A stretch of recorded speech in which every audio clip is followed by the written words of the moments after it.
la France est multiple, les besoins sont là, les solutions, il n'y en a pas qu'une, il y en aura plusieurs, l'entreprise doit s'insérer là-dedans. Et moi, j'aime bien dire, ouais, nous, au Synapse, on œuvre pour une silver economy éthique, mais aussi décomplexée. Et je crois que ça correspond bien à ça, quoi.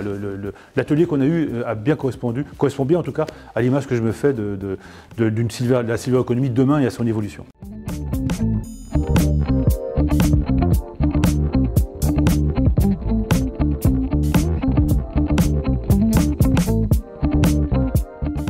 La mission de Bertrand Fougère, tout d'abord, moi je tiens à remercier encore Bertrand parce qu'on a vraiment quelqu'un d'accessible et je pense que ça marque aussi un changement dans l'État et un changement de la vision que porte l'État sur la silver economy et sur l'entreprise. La genèse de cette mission, c'est donc nomination de Madame la ministre Aurore Bergé en juillet 2023 et puis donc une réflexion sur justement cet écosystème du vieillissement qui semble fractionné, siloté, en tout cas une lisibilité de l'écosystème à la fois pour les pouvoirs publics, mais aussi pour les acteurs, les professionnels, mais aussi les usagers, bénéficiaires, les personnes âgées elles-mêmes, un peu flou.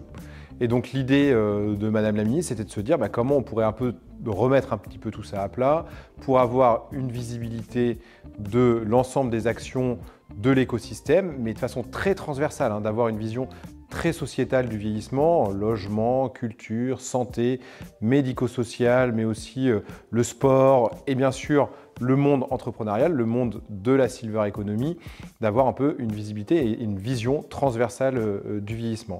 Et donc ça, elle l'a annoncé dans cette feuille de route interministérielle où elle avait réuni un certain nombre de ministères pour avoir cette vision transversale. Et puis elle a annoncé la mission ensuite le 28 novembre dernier pour ensuite cette mission qui a commencé officiellement le 1er janvier 2024 pour une durée de 6 à 7 mois pour structurer l'ensemble, enfin réfléchir beaucoup à la structuration de l'écosystème du vieillissement. Donc est-ce qu'il y a des pistes qui se définissent? C'est de se dire d'abord comment on va structurer cette mission. Donc là on est sur notre phase de cadrage et on va rendre en fait une note de cadrage à la ministre d'ici la fin de semaine prochaine pour justement affiner les objectifs, puisque l'idée de cette mission à la fin, c'est de se dire, en fait, je donnais initialement un peu l'exemple d'une maison en se disant, en fait, on nous a demandé de rendre les plans de la maison avec qui sera dans telle pièce, quelle porte on y met, comment on communique par les couloirs, etc., etc. Et puis de rendre ensuite le budget de combien va coûter cette maison pour ensuite savoir est-ce qu'on va la construire cette maison, est-ce qu'on va la financer pour avoir cette instance, un peu de cette structure de pilotage des politiques publiques. J'en reviens un petit peu sur cette maison parce que maintenant je me dis, mettre tout le monde dans cette maison, justement, au cours des entretiens qu'on fait, c'est pas forcément si simple. Chacun aussi a ses prérogatives, chacun a son champ. Donc maintenant, je donne un peu l'image d'un petit hameau en disant, tout le monde a un peu sa maison. Mais en fait, il faut qu'on soit tous dans ce petit hameau, qu'on soit tous coordonnés, qu'il y ait potentiellement aussi dans ce hameau une mairie qui justement décide un petit peu des choses, et puis une police aussi qui surveille, mais en fait qu'on ait quand même un peu des règles et surtout un travail ensemble avec une place du village, etc. etc. Enfin voilà, je donne cet exemple pour que ça soit un peu imagé sur la structuration de la mission. Après, en termes de calendrier, donc on va faire cette note de cadrage là d'ici la fin de semaine prochaine avec les premiers entretiens, puis les lectures. On part de l'histoire, 20 ans, 30 ans de rapports qui ont été faits, de nombreuses réflexions. On ne part pas de rien et on ne part pas d'une feuille blanche. On part de tout ce qui a été fait et de toute l'histoire. Ensuite, on va mener justement un certain nombre d'entretiens avec les acteurs de l'ensemble de l'écosystème avant de rédiger justement nos recommandations, notre rapport. Parce que je le rappelle, et je ne l'ai pas dit peut-être au début, cette mission, je la copilote. Je la copilote avec Hélène Furnon-Petrescu, qui est une inspectrice générale des affaires sociales. Et c'est très bien parce que ça nous permet d'avoir une complémentarité dans nos approches, une complémentarité dans la façon dont on voit les choses pour construire justement cette réflexion.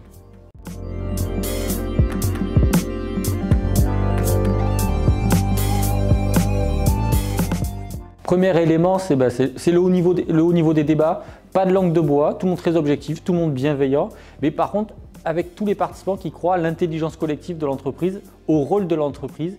Et l'idée ne c'est pas aller contre l'association, ne c'est pas penser que le statut peut être égal à la vertu, c'est de se dire quel est le rôle que l'entreprise doit jouer, comment elle doit le jouer, mais pourquoi? Pour rendre service aux retraités, leur apportant une offre, mais surtout avoir une activité économique qui permette la pérennité de cette offre et des emplois sur nos territoires. Alors Silver Valley participera bien évidemment à la mission de Bertrand Fougère parce que nous sommes l'écosystème dédié à l'entrepreneuriat du bien vieillir, le plus ancien de France, le plus bel observateur de l'entrepreneuriat au bien vieillir, le plus bel observateur des envies des seniors. Et je pense que nous avons beaucoup à apporter sur l'histoire de la structuration des écosystèmes, mais aussi l'histoire de la structuration des entreprises du bien vieillir par les entreprises du bien vieillir. Je pense que le premier message important, c'est que les entrepreneurs sont là aujourd'hui parce qu'ils ont une vraie vocation sociétale, ils veulent rendre service aux retraités et ils croient à la transition démographique. Le deuxième message, c'est des difficultés que peuvent traverser nos adhérents respectifs, Synapse, Silver Valley, difficultés dues à l'émiettement des financements, difficultés dues des fois à leur statut entreprise, où ils se disent je n'ai pas accès à certains financements publics, alors que moi ce que je demande c'est juste une solvabilisation, je ne demande pas une subvention, je demande juste une prestation de service à la hauteur du service que je rends aux retraités. Il est évident que au sein de la FEDESAP, l'innovation, la Silver Eco occupe une place très importante puisque ça fait partie c'est un de nos principaux métiers. Et donc, il était inenvisageable pour nous de ne pas être présents aujourd'hui.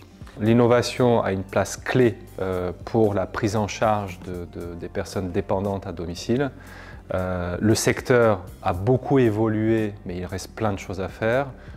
Aujourd'hui, on ne signe plus de fiche de présence, on va badger lorsqu'on arrive chez une personne dépendante, mais il y a encore plein d'éléments dans lesquels on est encore archaïque, on travaille de manière archaïque sur notre secteur.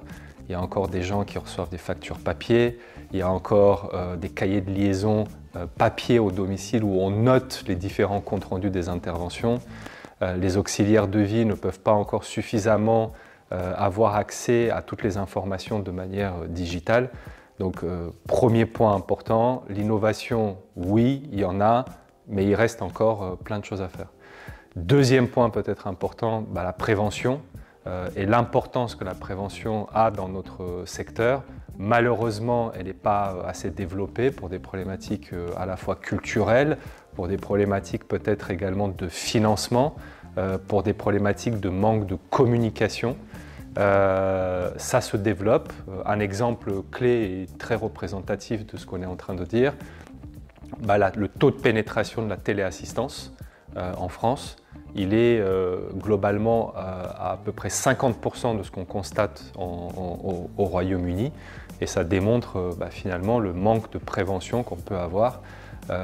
Et le professeur qui était présent avec nous aujourd'hui le disait à très juste titre, une journée d'hospitalisation ça coûte 1 800 € au jour dans son service, alors que finalement le coût d'une téléassistance ça va être 30 € par mois. Donc on a un décalage énorme entre la prévention et le coût de la prise en charge après accident. Le rôle du privé est très important. Moi, je ne fais pas de distinction particulière entre l'associatif et le privé. Est-ce que finalement, on doit dépendre que de l'État ou est-ce qu'on doit se prendre en main ? Pour moi, on doit se prendre en main. Il ne faut pas attendre que des financements publics. Il ne faut pas attendre que des impulsions au niveau des pouvoirs publics. Peut-être que pour libérer l'énergie du secteur de manière générale, il faut aussi peut-être moins nous réguler, plus laisser le champ libre finalement aux initiatives, plus laisser le champ libre à l'installation de structures sur le territoire et également avoir une politique tarifaire qui soit plus ouverte que ce que nous avons aujourd'hui pour nous permettre de moins dépendre finalement d'un État tout-puissant.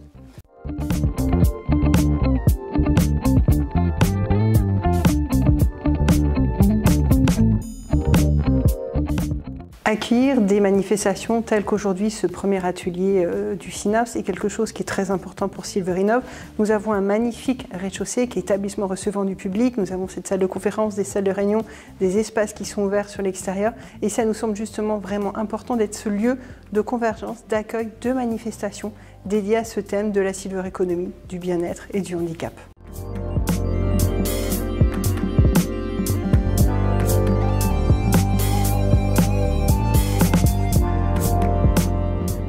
Ce que je retiens le plus de cette matinée qu'on a passée ensemble, c'est déjà la motivation. Enfin, franchement, si j'ai un mot à ressortir, c'est motivation. C'est qu'ils sont tous partants, ils ont tous envie de donner à la fois pour le monde de l'entreprise, mais ils ont envie de donner pour les usagers, les bénéficiaires, les personnes âgées elles-mêmes. Ils sont source de plein d'idées. J'ai trouvé pour le coup un écosystème là, pour le coup, économique, entrepreneurial structuré, assez structuré, avec aussi leur questionnement sur justement comment j'accède au pouvoir public, comment j'accède aux autorisations. On a parlé aussi des ressources humaines, on a parlé de la prévention, on a parlé de la responsabilité populationnelle, se dire aussi que les gens devaient être acteurs aussi de leur propre santé, de leur propre vieillissement. Et donc tout ça avec l'aide du monde entrepreneurial. Et donc là, moi, j'ai trouvé ça très riche et surtout très stimulant dans le cadre de la mission parce que je me suis rendu compte que j'aurais ces acteurs de façon très prenante à mes côtés, à nos côtés, pour mener cette mission. Les 2024, nos échéances, ça va être encore la 5e, 6e journée de la Silver Economy qui se profile au mois d'avril et pour laquelle nous avons acté que Bertrand Fougère viendrait un peu encore participer à nos débats. C'est aussi des nouveaux ateliers et c'est aussi en fait ce besoin pour le Synapse aussi de réunir de plus en plus d'entreprises pour venir défendre une vision d'une Silver Economy, comme je le disais tout à l'heure, décomplexée, parce que motivée, parce que aussi en toile de fond, habitée par des entreprises éthiques, dynamiques, mais qui participent à l'innovation qu'a besoin ce secteur.